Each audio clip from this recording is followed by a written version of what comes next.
Hi everyone, Brian from the channel Brian here, and every day throughout the month of February I'm going to review a famous rom-com, romance, or otherwise chick flicky movie in an attempt to broaden my horizons in those genres.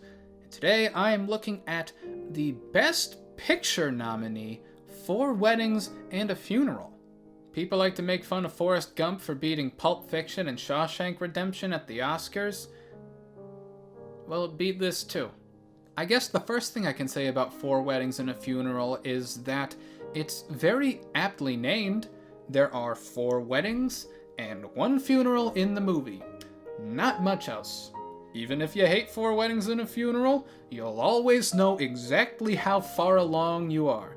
It does not deceive you with how much of the movie is left. But I didn't hate 4 Weddings and a Funeral.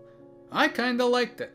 Hugh Grant is always the bumbling English guy. He's a lot more solid here. His performance is a little easier to take seriously, even if I can't fully explain why that is. He's written just a little less cutesy here.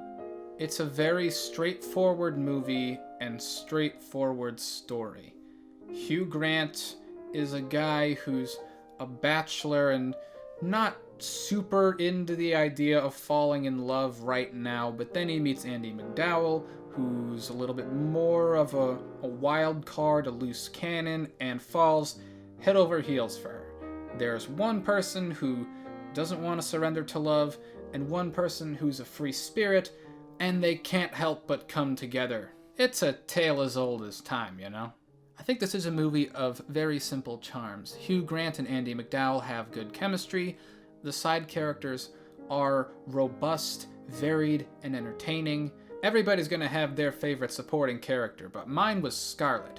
That woman is hilarious. And although the subplots are plentiful in this film, they're not overbearing or poorly written or distracting.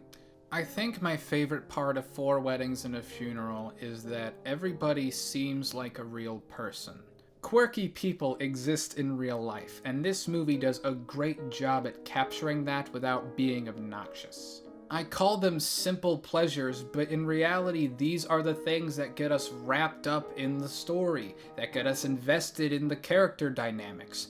When a character's like, I've loved you for all this time, and you just didn't see it.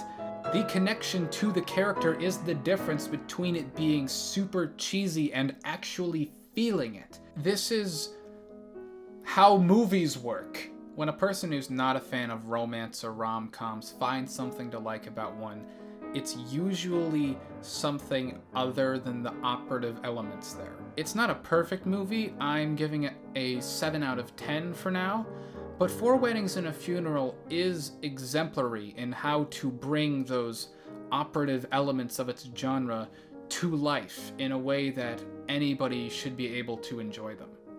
And that's it for today. Really pleasantly surprised by this one. So tune in tomorrow for another review. And as always, if you like not only words but the way I arrange and then say them, please consider liking this video and subscribing to me, Brian from the channel Brian. Thank you, and goodbye.